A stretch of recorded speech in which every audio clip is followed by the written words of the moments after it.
ada suatu kasus tanah. Terus kemudian ada perusahaan-perusahaan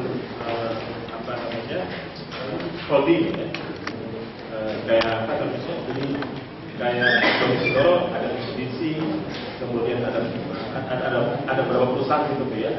Kita harus lihat sampai dominan di dalam proses pengambilan kebijakan dan latar belakang negaranya, kemudian karakteristiknya, ekspansi modalnya itu juga sangat berpengaruh bagi pelanggaran hak asasi manusia ke depan.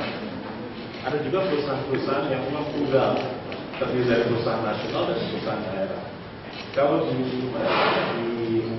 Morowali itu ada satu perusahaan yang komisarisnya didominasi oleh TNI, ada Polri di dalamnya. Biasanya juga karakteristik pertambangannya juga akan terobati dan backup keamanan juga berbeda. Ada juga memang betul-betul mengandalkan modal.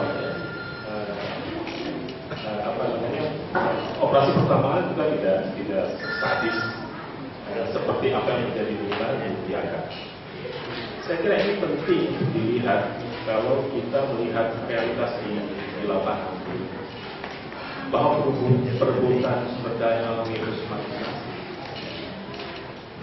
tidak terlepas dari pemilik perusahaan. Semua kasus-kasus yang masuk ke Komnas HAM, profil perusahaan itu sangat mempengaruhi.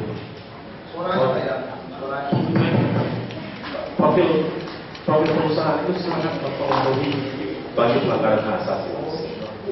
Itu yang kebijakan itu hanya sebagai lip service saja sebenarnya di dalam praktek-praktek eksploitasi dan kekerasan terhadap masyarakat. Itu yang pertama. Yang kedua,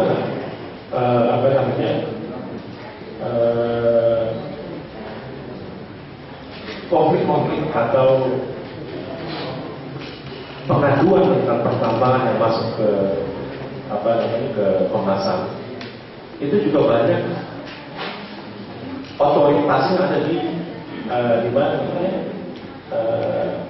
keamanannya ada di level daerah, di mana daerah sama sekali tidak bisa memberikan backup terhadap masyarakat. Nah, ini juga yang membuka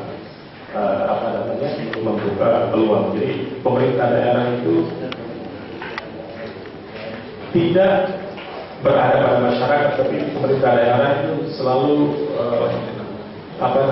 memberikan kewenangan yang lebih kepada pihak-pihak perusahaan yang menyebabkan problem. Dan yang terakhir ya, ada satu faktor utama yang menyebabkan sehingga pelanggaran hak asasi manusia adalah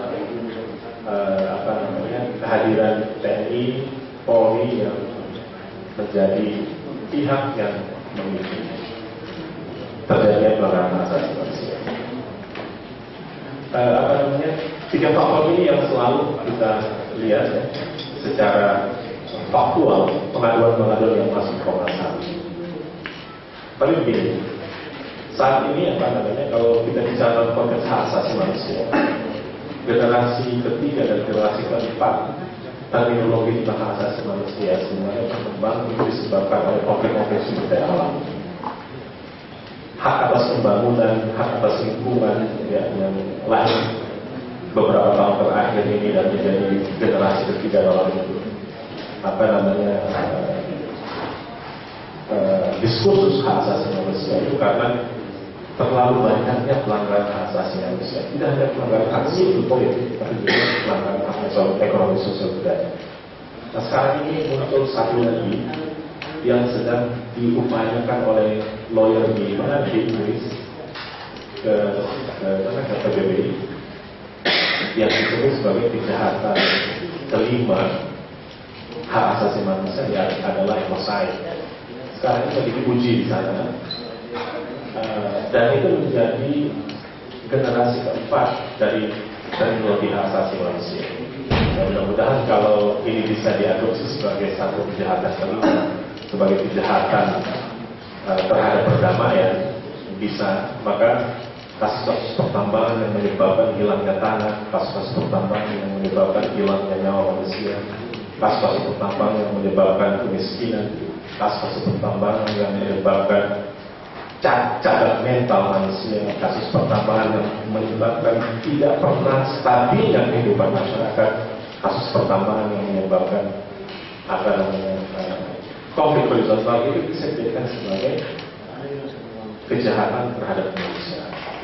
Tapi sampai saat ini terjadi perkelahian yang cukup seru di tingkat internasional terhadap satu kejahatan kelima terhadap hak asasi manusia.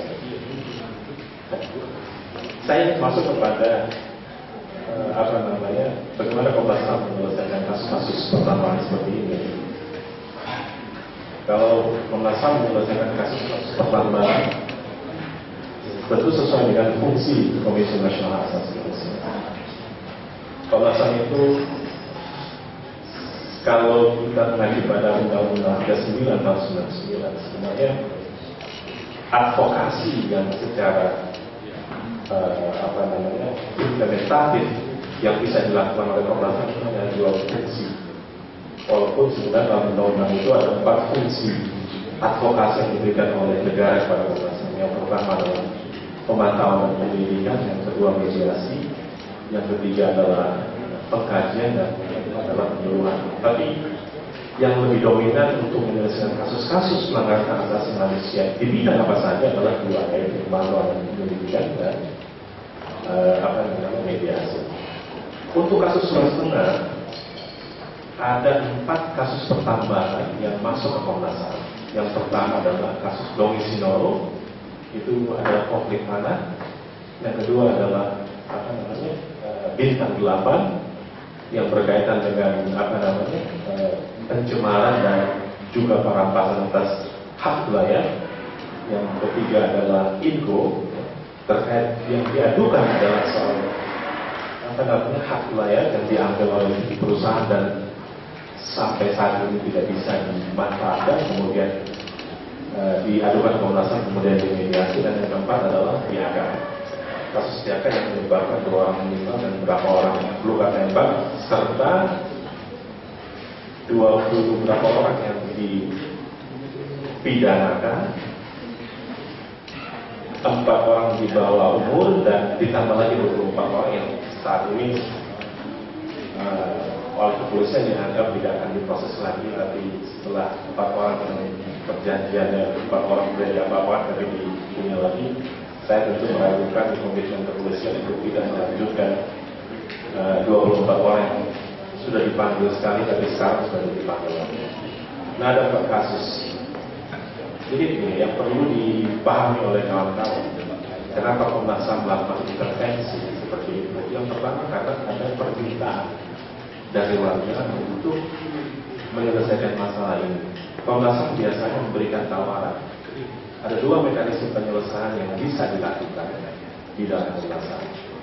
Biasanya kalau kasus-kasus yang terkait dengan keperdataan yang berdimensi hak asasi manusia, seperti perampasan atas tanah, kita biasanya menyarankan kalau tanah ini Anda bisa ambil, kalau tanah ini keinginan Anda untuk mendapat kompensasi, kalau tanah ini yang ingin diambil kembali, biasanya kita tawarkan bagaimana kalau menggunakan mediasi. Tapi kita jelaskan secara objektif pada masyarakat bahwa mediasi itu seperti ini prosedurnya, seperti ini, seperti ini. Untuk kasus Ingo, kita mediasi, akhirnya dalam mediasi itu diakui hak wilayah sebagai hak masyarakat untuk dimanfaatkan oleh apa saja, silakan sesuai dengan undang. Maksudnya begini, Anda boleh menggunakan tanah Anda jika satu saat di dalam tanah Anda itu terkandung emas atau terkandung nikel dan Anda ingin menambang, Anda harus minta izin pada pemerintah. Karena sertifikat yang Anda pegang itu adalah sertifikat hak penguasaan atas tanah, bukan sertifikat menambang walaupun di tanah Anda sendiri. Jadi di situ selalu ada problem. Untuk kasus ini, mereka mendapatkan kembali hak wilayah, tapi kontrak karya itu dengan pemerintah kita, khususnya Gubernur India, terdiri dari blok 1, 2, 3, dan 4, itu ada banyak perjanjian. Di antaranya adalah pembangunan pabrik, jalan, dan seterusnya. Dan masyarakat menganggap bahwa apabila ini dibangun, maka pertumbuhan ekonomi di sana lebih baik. Sehingga di dalam mediasi itu dimasukkan pula lah pembangunan pabrik, dimasukkan pula lah bangun jalan, dan seterusnya. Tapi sampai saya ini pemerintah Info tidak pernah merealisasikan kesepakatannya disepakati antara pemerintah daerah, dalam hal ini pemerintah provinsi, pemerintah kabupaten, dan pemerintah dan Info bersama masyarakat. Yang direalisasikan itu baru satu adalah mengembalikan atau memanfaatkan tanah tanah. Ini satu soal. Tapi ingat, Komnas HAM masih punya satu langkah, yaitu melakukan evaluasi terhadap pelaksanaan MOU. Apabila MOU itu tidak dilaksanakan atau hasil mediasi, Komnas HAM bisa mengatakan bahwa dia telah melakukan prestasi dan pemerintah harus mengambil tindakan tegas terhadap perusahaan tersebut, sesuai dengan bisa mencabut, bisa diberikan obstruksi. Nah, di situ aja.